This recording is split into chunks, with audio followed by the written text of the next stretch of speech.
Welcome you all for a critical analysis of tradition and intellectual talent by T.S. Eliot.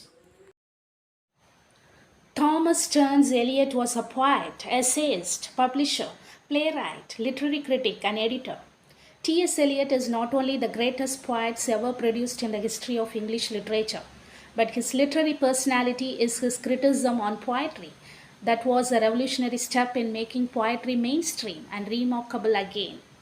Eliot made significant contributions to the field of literary criticism and strongly influenced the school of New Criticism. Yes, New Criticism was a 20th century literary movement in criticism that focused on a close reading of literary texts. Another remarkable contribution of Eliot to criticism is his revival of the so-called metaphysical poet. His criticism had been a great source in appreciating the long-forgotten metaphysical poetry. Metaphysical poets were notorious for their use of unpredictable conceits. Eliot prized those poets for displaying sensual experiences in their poetry.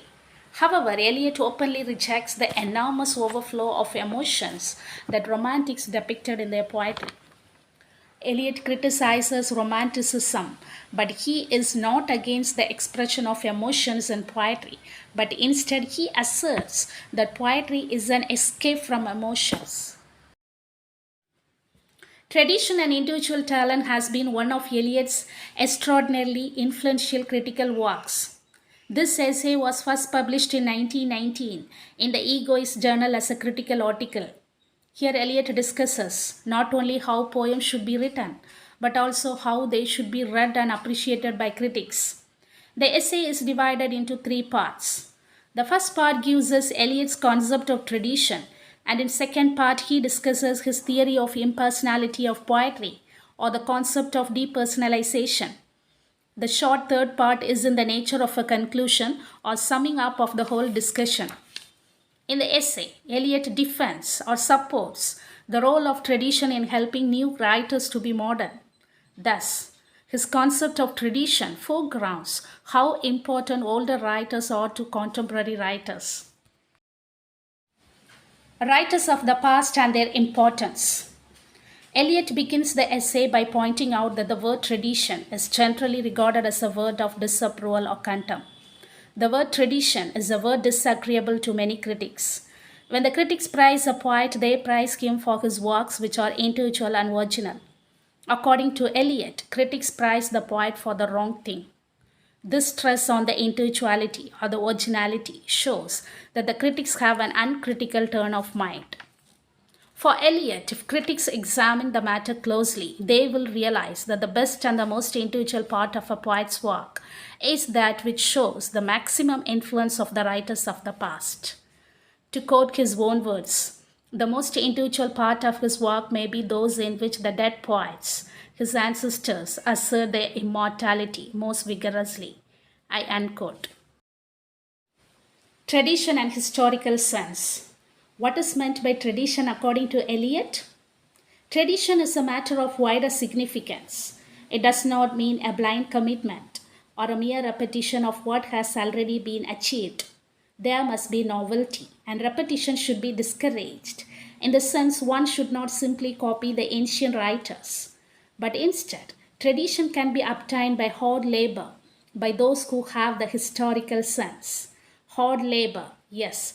This labor is the labor of knowing the past writers. It is also called as critical labor of shifting the good from the bad.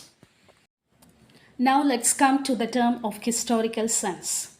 Historical sense comes to the perception not only of the pastness of the past, but also of its present. Let me expand. Eliot realizes that the past exists in the present. In a sense, a writer with historical sense is fully conscious of his own generation or of his place in the present and his relationship with the writers of the past. Thus, tradition and historical sense represent the accumulated wisdom and experience of ages. The function and sense of tradition. Eliot points out that no writer has his value and significance in isolation. To judge the work of a poet or an artist, we must compare and contrast his work with the works of the poets and artists in the past. Past directs and guides the present, so the present alters and modifies the past. But judgment does not mean deciding whether the present work is better or worse than the works of the past.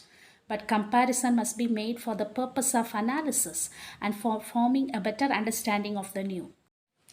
Thus, by comparison, we can shift the traditional from the individual elements in a given work of art. The sense of tradition does not also mean that the poet should know only a few poets whom he admires. The poet must possess the critical gift in ample measure. He must also realize that the main literary trends are not determined by the great poets alone. Smaller poets are also significant and they are not to be ignored. The theory of impersonality. In the second part of the essay, Eliot goes on to champion impersonality over personality. Eliot here argues that the poet's task to transmute personal feelings into something more universal. Eliot states that to create a good poem, one should surrender the self. This self-sacrifice of personality gives birth to a good poem. In doing so, one loses his individuality and his personality. In this state, all the personal emotions, feelings, and experience should be sacrificed. What is meant by depersonalization? The theory that the poet should surrender his personality is depersonalization. The poet's personal feelings and emotions should be depersonalized. He must be an impersonal and objective like a scientist. To make the concept of depersonalization clear, Eliot brings analogy of creating sulfuric acid. Sulfur dioxide, that is feeling, plus oxygen, that is emotion, plus platinum, that is the mind of the poet, is equal to sulfurous acid, that is poem with no trace of poet's personality. This equation shows how poet's personality is just an agent or medium to active the relationship between emotion and feelings. As the platinum itself remains unaffected, the mind of the poet remains unaffected also. So the poet is never a creator, but he is a catalyst. The poet's mind is a catalytic agent for combining different emotions into something new. Thus, Eliot stands against romantic poets who think that poetry is spontaneous overflow of powerful feelings and personal emotions. For romantic writers, poetry is the expression of personality and inspiration. But for Eliot, poetry is an escape from personality, and poetry is just an organization rather than inspiration. The poet concludes, poetry is not a turning loose of emotion, but an escape from emotion. It is not the expression of personality, but an escape from personality. Thus, Eliot does not deny personality or emotions to the poet, but only a poet must depersonalize his emotions. There should be an extension of his personality. This impersonality can be achieved only when poet surrenders himself completely to the work that is to be done.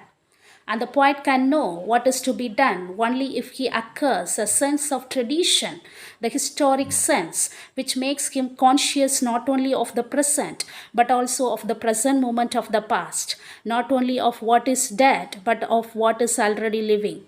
Thus, Eliot shifts the focus from author to the text in the essay Tradition and Intellectual Talent. Thank you.